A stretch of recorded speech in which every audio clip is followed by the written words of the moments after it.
A lo largo de estos días, finales del año, a lo largo de la segunda quincena de diciembre, está abierta al público, ha estado abierta y sigue estando abierta una exposición en el Centro Cultural Caja Sur bajo el título genérico de La Virgen en la escultura cordobesa del barroco.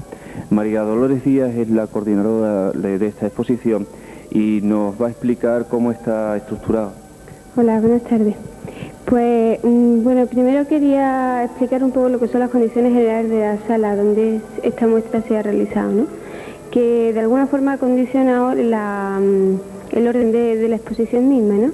Entonces, teníamos dos salas independientes. Esta primera, que es la que ahora estamos viendo, de dimensiones rectangulares, es decir, un poco, o sea, una largura mucho más, en dimensiones más importantes que el ancho de la misma, y después una sala más pequeña que pasaremos después a verla comunicada por un pequeño pasillo, ¿no?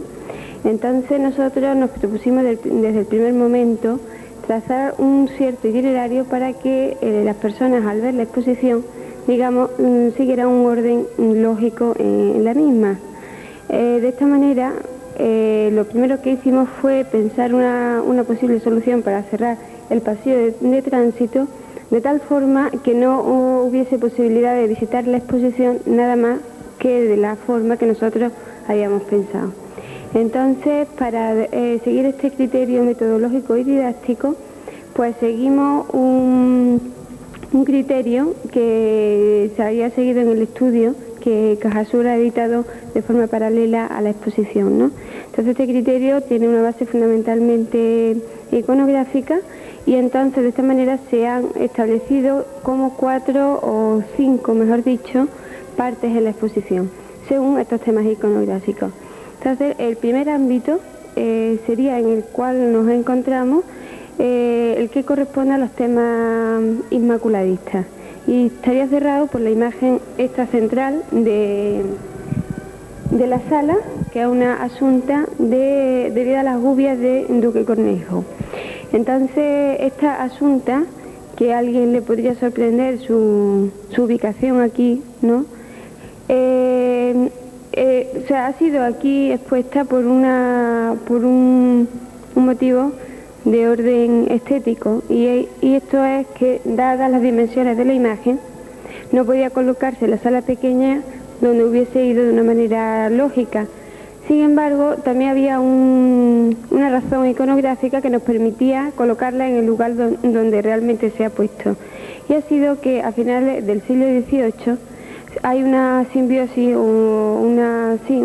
entre los temas inmaculadistas y los asuncionistas. Entonces se deriva un tema iconográfico llamado una Inmaculada Asunta, que está perfectamente ejemplificada en la Asunta de Duque Cornejo. Entonces, pues este sería el primer ámbito que decíamos hemos establecido, el correspondiente a los temas inmaculadistas. A continuación hay otro dedicado a las vocaciones relacionadas con la maternidad de la Virgen. A continuación, aquellas figuraciones que se relacionan con los episodios de la Pasión, y después ya para pasar a la sala pequeña están todos aquellos temas que se relacionan con la mediación de la Virgen, o sea, como la María intercesora, ¿no? Entonces, antes de detenernos quizás un poco en cada imagen o en cada parte de la exposición, yo quería resaltar algunos criterios que hemos seguido, que posiblemente alguien que visite la exposición no es que se dé cuenta de ellos de una manera explícita, pero si paralelamente ve una exposición en la que no se han seguido estos criterios, sí que nota que en esta hay una cierta armonía y un cierto sentido, ¿no?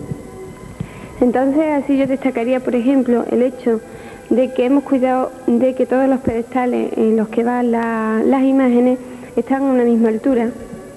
También por el hecho de que no se exponen las platas, es decir, las coronas, los cetros, los atributos que suelen portar algunas de las imágenes, porque eso distrae de alguna manera la atención del espectador sobre la escultura en sí misma.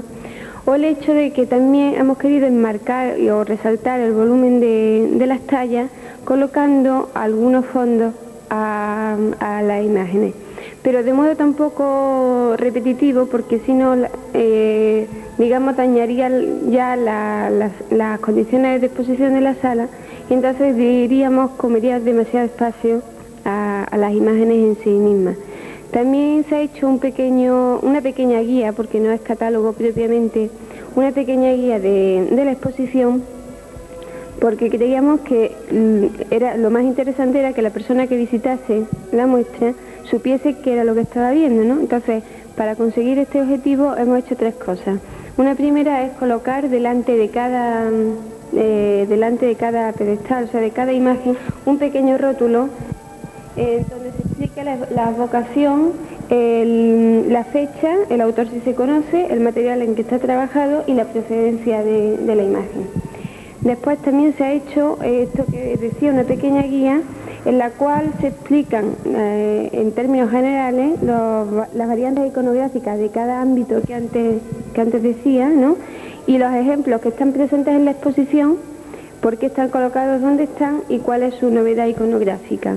Y el mismo contenido de la guía se ha expuesto permanentemente en unos expositores de metacrilato que se pueden contemplar en la pared, colocados cada uno en la zona que hemos pensado más adecuada para que se pueda ver, de tal manera que en caso de no contar con el catálogo en un momento determinado, siempre que se visite la exposición se puede acudir a esta fuente de información, ¿no? Siempre, ya digo, teniendo en cuenta a la persona que va a ver la exposición, porque pensábamos que la exposición, uno de sus fines era puramente didáctico, ¿no? Si no, dejaría de ser exposición, ¿no? Recientemente en el Servicio de Publicaciones de Cajasur se ha editado una obra tuya que versa sobre este tema precisamente. ¿Nos podrías destacar si hay algunos rasgos diferenciadores de la escultura cordobesa del barroco, en concreto en este ámbito de las vírgenes? Ya, eso es un poco difícil de decir, ¿no? Porque, bueno, yo no he visto toda la escultura, solamente me he ceñido a las iconografías marianas, pero yo sí que me da al menos pie para decir algunas cosas, o tal y como yo las veo, que tampoco es cuestión de sentar cátedras, ¿no? Pero yo veo que hay muchas obras de talleres locales que son importantes en cuanto que necesitan de un estudio, pero a mi parecer no presentan una serie de rasgos comunes que permitan hablar de una escultura cordobesa, frente a quizás otros focos de escultura andaluces, como puede ser Sevilla o Granada, que sí que presentan estos rasgos, ¿no? También quiero destacar que la escultura granadina y la sevillana están muy presentes en Córdoba, que hay muchas obras procedentes de Granada, que hay obras influidas por Sevilla, también sevillanas, pero obras influidas por Sevilla, ¿no? Entonces, concretamente por hablar de la exposición, ¿no? Que es lo que nos ocupa, puede servir de ejemplo esta Inmaculada de Alonso de Mena, que vemos en este primer recinto. Esta Inmaculada es la obra más temprana que se presenta en la exposición, ¿no? Y puede servir, ya digo, de ejemplo de la presencia de la estética granadina en la escultura cordobesa, ¿no? Puede ser uno de los ejemplos. Quizás sea una de las obras más importantes que están presentes aquí. ¿De dónde proceden las imágenes que tenéis expuestas al público? Las imágenes proceden de Córdoba capital, de parroquia, convento, y también, bueno, la Asunta de Duque Cornejo en concreto procede del Instituto de Bachillerato Luis de Góngora, ¿no? El estudio abarcaba obras de la capital y entonces pues están presentes obras de la capital. Y hemos querido recopilar pues o bien obras de conventos, de recintos conventuales, puesto que las clausuras no se conocen, ¿no? Y esta era la ocasión para dar a conocer estas obras, o bien obras de parroquia que por su ubicación pues quizás muchas veces nos pasan desapercibidas, ¿no? Sobre todo si no se va con un interés concreto. Entonces pues hemos intentado de alguna manera que la muestra fuera reveladora en cuanto al ámbito cronológico, o sea, los siglos XVII y XVIII, en cuanto a iconografía, pero también en cuanto a dar a conocer estas obras que de otra manera no serían conocidas, ¿no? Por el público. ¿Ha sido fácil realizar una selección de imágenes como la que vemos o ha habido sus problemas? Bueno, ha habido sus problemas. Esto hemos estado trabajando aproximadamente como un año, ¿no? Haciendo gestiones y pensando y dándole vuelta. Porque una primera selección había que hacer las solicitudes correspondientes.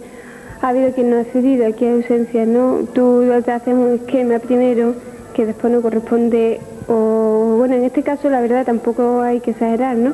pero que corresponde solamente en cierta medida después a lo que realmente se consigue.